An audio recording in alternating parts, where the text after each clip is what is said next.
Hello friends, എല്ലാവരും സുഖമായിരിക്കുമെന്ന് വിശ്വസിക്കുന്നു. ഇന്ന് ഞാൻ വന്നിരിക്കുന്നത് റാഗി പൊടി കൊണ്ട് ഒരു ലഡു ഉണ്ടാക്കാനാണ്. അതിന് ആദ്യമായിട്ട് സ്റ്റൗ ഓൺ ചെയ്ത് കഴിഞ്ഞ ശേഷം നമ്മൾക്ക് കുറച്ച് കടല വറുത്തെടുക്കണം. 1 കപ്പ് കടലയാണ് ഞാൻ എടുത്തിരിക്കുന്നത്. അത് നന്നായിട്ട് വറുത്തെടുക്കണം. അതിൻ്റെ കളർ മാറുന്നവരെ നന്നായി വറുത്തെടുക്കണം. അത് കഴിഞ്ഞ ശേഷം അതിൻ്റെ തൊലി കളഞ്ഞ് നമ്മൾക്ക് ഗ്രൈൻഡ് ചെയ്യണം. അടുത്തതായിട്ട് നമുക്ക് അതേ പാനിൽ തന്നെ വെള്ള എള്ള് 2 ടേബിൾ സ്പൂൺ ചെറുതായിട്ടൊന്ന് വറുത്തെടുക്കണം. അത് കഴിഞ്ഞ ശേഷം അതേ പാനിൽ തന്നെ നമ്മൾക്ക് കോക്കനട്ട് പൗഡർ കടയിൽ നിന്ന് വാങ്ങിച്ചതാണ് ഞാൻ. 1 കപ്പ് കുറച്ച് ഒന്ന് ചൂടാക്കിയെടുക്കണം.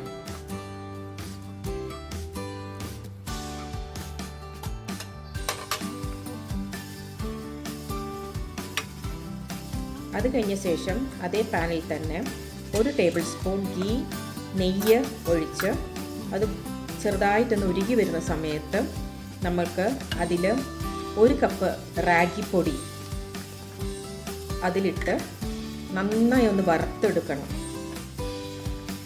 കുറച്ച് നേരം ഒരു 3 to 4 മിനിറ്റ്സ് വറുക്കണം. സിമ്മിലിടണം സ്റ്റൗവ്.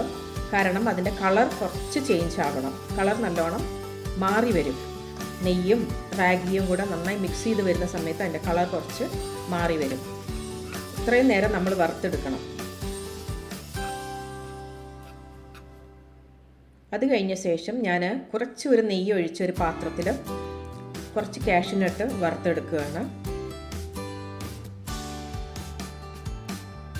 അത് മാറ്റി വയ്ക്കുക. ഈ റാഗി പൗഡറിനോട് കൂടി ചേർക്കുക.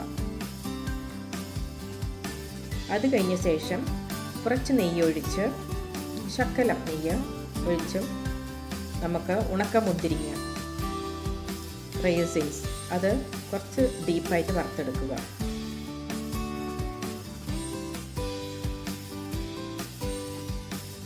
അത് കഴിഞ്ഞ ശേഷം കടലയുടെ തൊലി കളഞ്ഞ് ഞാനത് മിക്സിയിലിട്ട് തരിതരിപ്പായിട്ട് പൊടിച്ചെടുക്കുകയാണ്. നന്നായിട്ട് പൊടിയരുത്, കുറച്ച് അതിൽ തരിതരിപ്പ് വേണം കടലയുടെ. എന്നിട്ട് അത് റാഗി പൗഡറിനോടുകൂടി നമുക്കത് മിക്സ് ചെയ്യാം.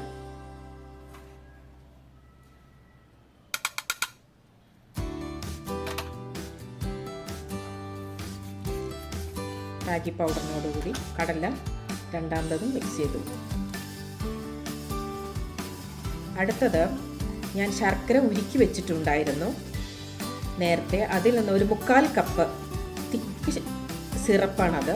അതിലൊരു 3/4 കപ്പ് എടുത്ത് ഒരു പാത്രത്തിലൊഴിച്ച് ഒരു ശകലം വെള്ളം അതിൽ ആഡ് ചെയ്ത് കുറച്ച് ലൂസാക്കണം. കുറച്ച് ലൂസാക്കി കഴിഞ്ഞ ശേഷം 1 സ്ട്രിങ് കൺസിസ്റ്റൻസി വേണ്ട. അല്ലാതെ തന്നെ ഒന്ന് ചൂടായി വരുന്ന സമയത്ത്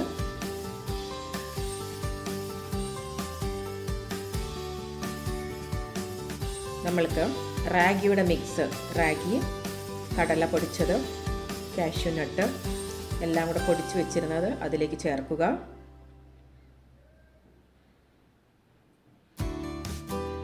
അത് കഴിഞ്ഞ ശേഷം വറുത്ത് വെച്ച എള്ള് അതിലേക്ക് ചേർക്കുക. ഇത് 2 ടേബിൾ സ്പൂൺ ഉണ്ട് ഈ വറുത്ത എള്ള്. അത് കഴിഞ്ഞ് കോക്കനട്ട് പൗഡർ അത് ഇതിലേക്ക് മിക്സ് ചെയ്യുക.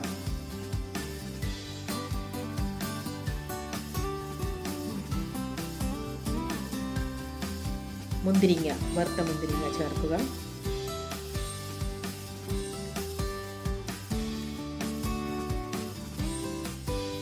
എല്ലാം കൂടെ നന്നായി യോജിക്കുക.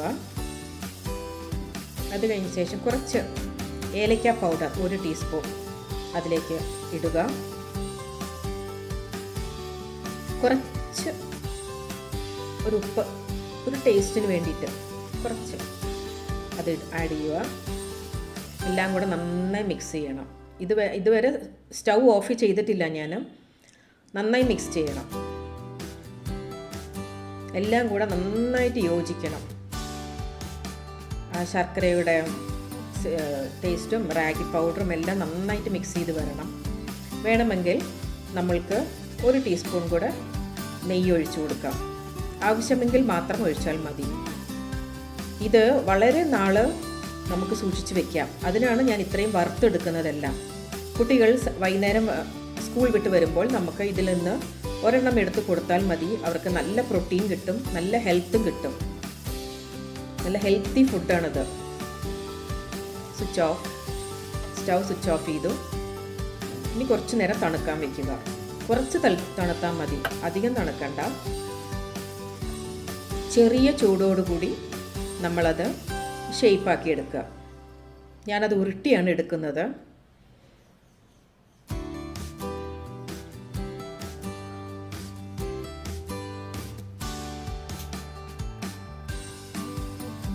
ചെറിയ ഉരുളകളായിട്ട് ഞാൻ ഉരുട്ടിയെടുക്കുകയാണ്. ഇതെല്ലാം ഉരുട്ടിയെടുത്ത് നമ്മൾ ഒരു എയർ ടൈറ്റ് കണ്ടെയ്നറിൽ സൂക്ഷിച്ച് വയ്ക്കുക. ഇത് കുട്ടികൾക്കും മുതിർന്നവർക്കും എല്ലാവർക്കും കഴിക്കാവുന്ന ഒരു പ്രോട്ടീൻ ഫുഡാണിത്. Protein snacks. Thank you viewers. Thank you for watching my video. എൻ്റെ ചാനൽ സപ്പോർട്ട് ചെയ്യുക, ലൈക്ക് ചെയ്യുക, ഷെയർ ചെയ്യുക.